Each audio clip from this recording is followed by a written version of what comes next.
चैत्य भक्ति का 40वें नंबर का श्लोक है।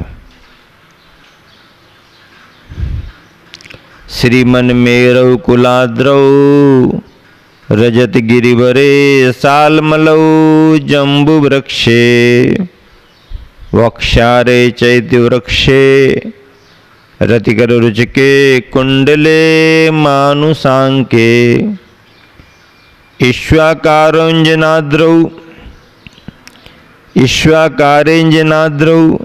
दधिमुख शिखरे व्यंतरे स्वर्गे लोके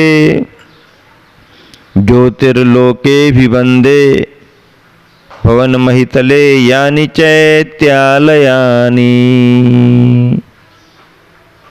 श्रीमन मेरौ, श्री संपन्न मेरु पर्वत पर, मेरु पर्वत की बात आ गई। मेरु पर्वत को नाभिगिरी भी कहते हैं, स्वर्णगिरी भी कहते हैं, सुमेरु पर्वत भी कहते हैं, मेरु पर्वत भी कहते हैं। जैन ग्रंथों में वर्णन आता ही आता है, जैनेतर ग्रंथों में भी सुमेरु पर्वत का वर्णन आता है। जैनेतर ग्रंथों में भी उनके हिसाब से भूगोल का वर्णन आता है, पर आता है। श्री संपन्न मेरु पर्वत पर, श्रीमन मेरौ, कुलाद्रौ कुलाचल पर्वत पर, रजत गिरिवरे विजयार्ध पर्वत पर, सालमलौ सालमली वृक्ष पर, जम्बू वृक्षे जम्बू वृक्ष पर, वक्षारे वक्षार पर्वत पर, चैत्य वृक्षे चैत्य वृक्षों पर, रतिकर रुचके रतिकर और रुचक पर्वत पर, रतिकर और रुचक पर्वत पर, कुंडले कुंडलगिरी पर्वत पर, मानुषांके मानुषोत्तर पर्वत पर, ईश्वाकारे ईश्वाकार पर्वत पर, अंजनाद्रौ अंजनगिरी पर्वत पर, दधिमुख शिखरे दधिमुख पर्वत पर, व्यंतरे व्यंतरों के यहाँ, स्वर्गलोके स्वर्गलोक में, ज्योतिर्लोके ज्योतिषी देवों की यहाँ, अहि तले, अहि अहि नाग, नाग अहि, अहि यानी सर्प नाग, तो नागलोक में यानी अधोलोक में असुर कुमारों के यहाँ, भवनवासियों के यहाँ, अहितले नागलोक में, भवनम जिन भवनों की, यानी चैत्यालयानी और जो चैत्यालय हैं, अभिवंदे उनकी मैं वंदना करता हूँ। सब आ गए,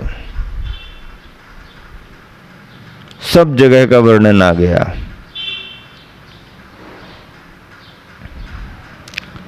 सारांश क्या निकला?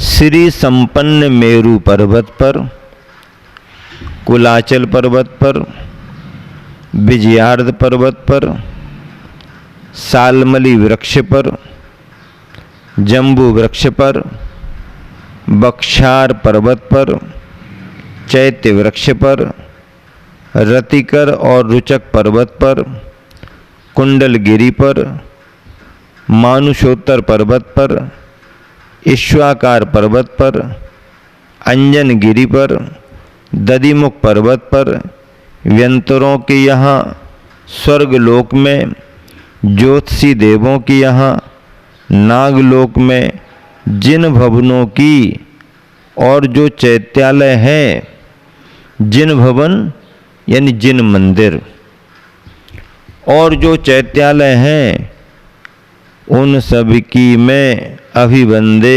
अभिवंदना करता हूँ, वंदना करता हूँ। इतना प्यारा प्यारा वर्णन शास्त्रों में आया है। कैसे मंदिर उत्तुंग उत्तुंग होंगे, विशाल विशालतम, क्योंकि भवन ही उनके बहुत बड़े बड़े हैं। भवन बड़े बड़े हैं तो उन भवनों के अंदर मंदिर भी बड़े बड़े हैं, बड़े बड़े जिनबिंब हैं। ना उनकी सुरक्षा की चिंता, ना उनकी रंगाई पुताई की चिंता, ना ये करो कि वो करो, सब बने हुए हैं, अनादि अनिधन बने हुए हैं। देवगण इंद्रादिगण आ रहे जा रहे, उम्र पूरी करके जा रहे हैं। क्या? भवन में रहने वाले इंद्रादिगण देवियां आयु कर्म पूरा करके जा रहे हैं, लेकिन भगवान ज्यों के त्यों हैं, मंदिर ज्यों के त्यों हैं, भवन ज्यों के त्यों हैं। भवन भी परिवर्तन नहीं होता भवनों में, भवन शाश्वत है, स्थायी रचना है। आयु कर्म बिता करके देव देवियां इंद्रादिगण अपने अपने निकल जाते हैं। पुण्य के योग से अपने अपने वाहन विमानों में बैठो, पहुंचो। समोसरण पहुंचना तो समोसरण पहुंचो, और यदि कोई द्वीप, समुद्र, क्रीड़ा स्थलों पर जाना है तो वहां चले जाओ, कोई रोक टोक नहीं, कहीं भी जा सकते हो। उन देवों की जहां जाने की मर्जी हो, वो अपने अपने सीमा क्षेत्र में कहीं भी जा सकते हैं।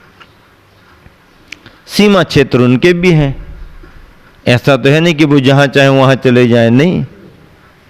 उनका नियोग है, जहां जहां तक का वहां तक ही जा सकते हैं। ऐसे देवतागण प्रतिदिन भक्ति करते हैं। हम और आप पढ़ते हो तो ऐसा लगता है कि कब वहां जाके हम दर्शन करें, कब उन भगवान को देखें। आंखें बंद करो तो प्रतिमा की छवि सामने दिखाई देती है। जो पढ़ रहे हैं, पढ़ा रहे हैं, सुन रहे हैं, सुना रहे हैं, वो छवि ध्यान में आती है, सामायिक में बिंब दिखता है। नंदीश्वर दीप की पूजा में कितना बढ़िया वर्णन है। ऐसे भगवान बैठे हैं जैसे लग रहा कि वो बोल ही रहे हैं। मुख का वर्णन, आंखों का वर्णन, ओंठों का वर्णन, भौं का वर्णन, कैसे बिल्कुल जीवंत जैसे बैठे हैं। ऐसे जिनबिंब, जीवंतता के प्रतीक जिनबिंब, उनका ध्यान करो, मन लगता है, आनंद आता है।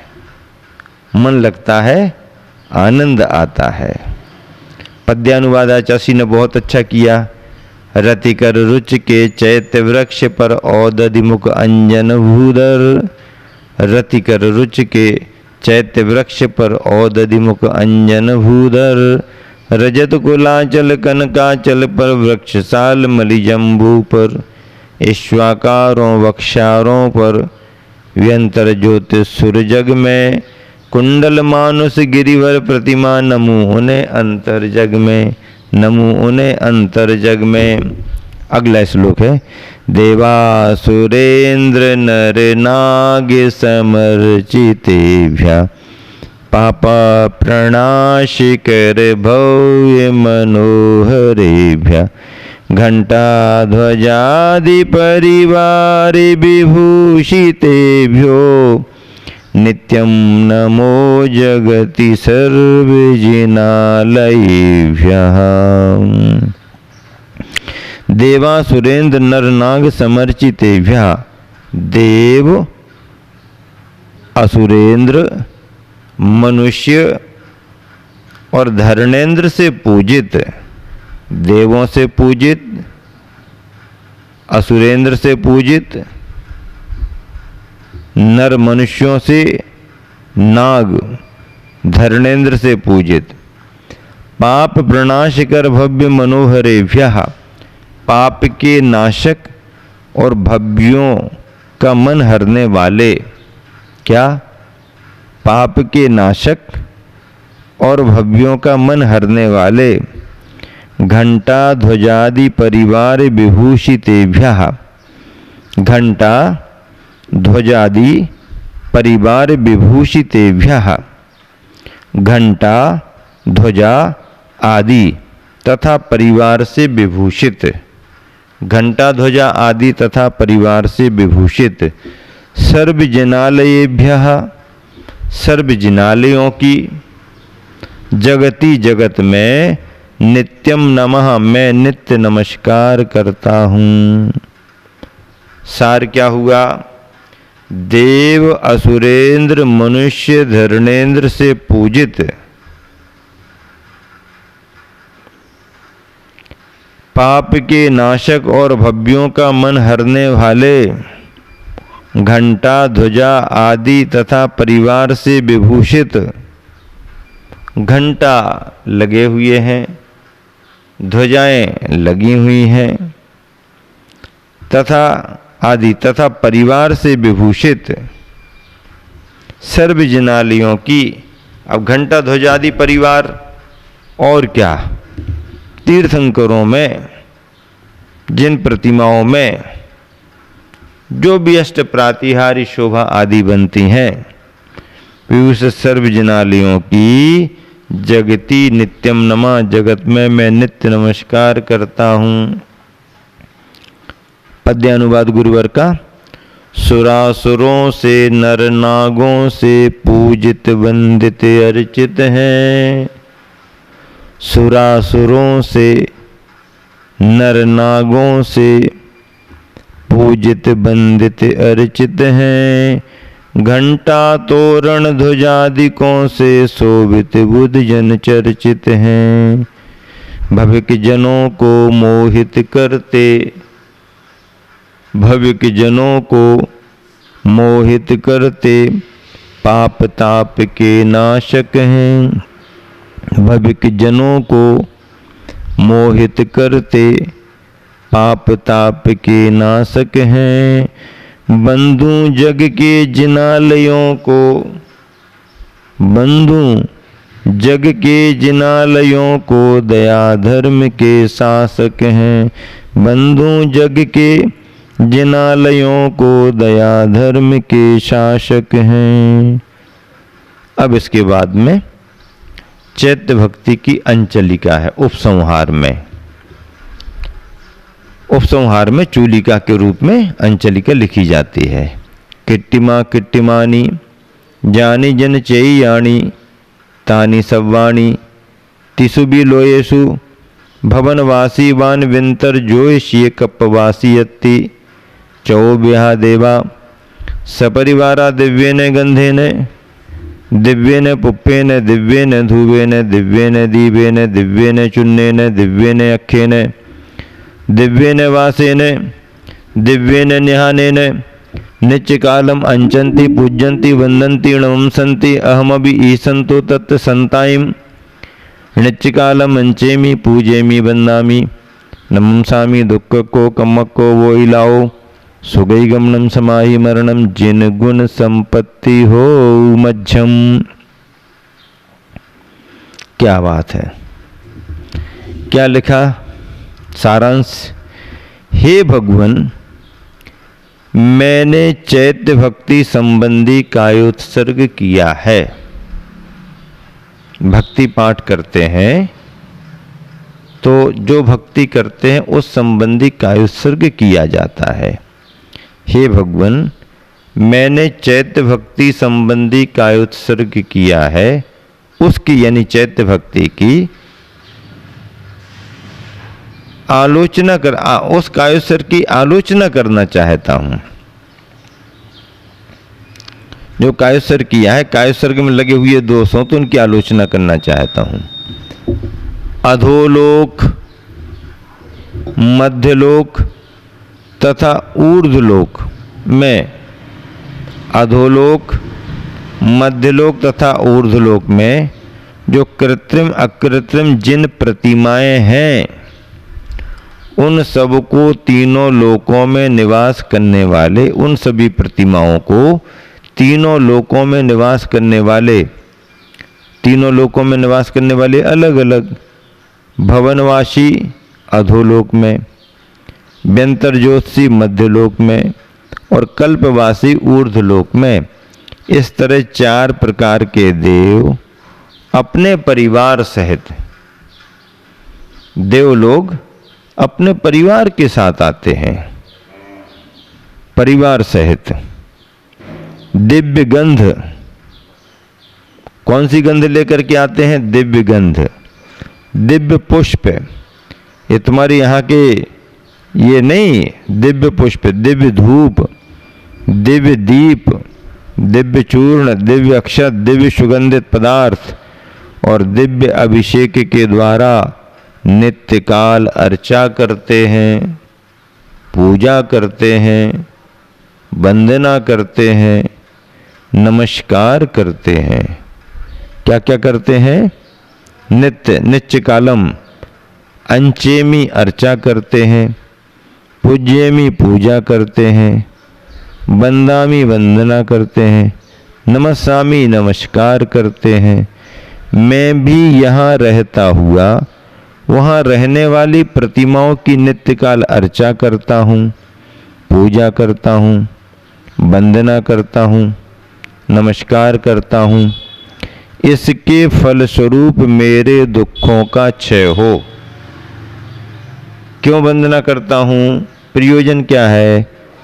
फल क्या मिले? मेरे दुखों का क्षय हो, कर्मों का क्षय हो, बोधि यानी रत्नत्रय की प्राप्ति हो, सुगति में गमन हो, समाधि मरण हो और जिनेंद्र भगवान के गुणों की संप्राप्ति हो। पद्यानुवाद है गुरुवर का। पूज्य चैत्य सद्भक्ति का करके कायो सर्ग, आलोचन उसका करूं ले प्रभु तो संसर्ग। अधोलोक में, ऊर्ध्वलोक में, मध्यलोक में उजियारे, बने बनाए हैं बनवाए, चैत्र है अनगिन प्यारे। देव चतुर्विद अपने अपने उत्साहित परिवार लिए, पर्वों विशेष तिथियों में और प्रतिदिन शुभ श्रृंगार किए। दिव्य गंध ले, दिव्य दीप ले, दिव्य दिव्य ले सुमन लता, दिव्य चूर्ण ले, दिव्य नयन ले, दिव्य दिव्य ले वसंत था। अर्चन पूजन वंदन करते, सविनय करते नमन सभी, भाग्य मानते पुण्य लूटते, बने पाप का समन तभी। मैं भी उन सब जिन चैत्यों को भरतखंड में रहकर भी पूजूं बंधु अर्चन कर लूं, नमन करूं सर झुक कर ही। कष्ट दूर हो, कर्म चूर हो, बोधि लाभ हो, सदगति हो, वीर मरण हो, जिन पद मुझको मिले सामने सन्मति हो, मिले सामने सन्मति हो।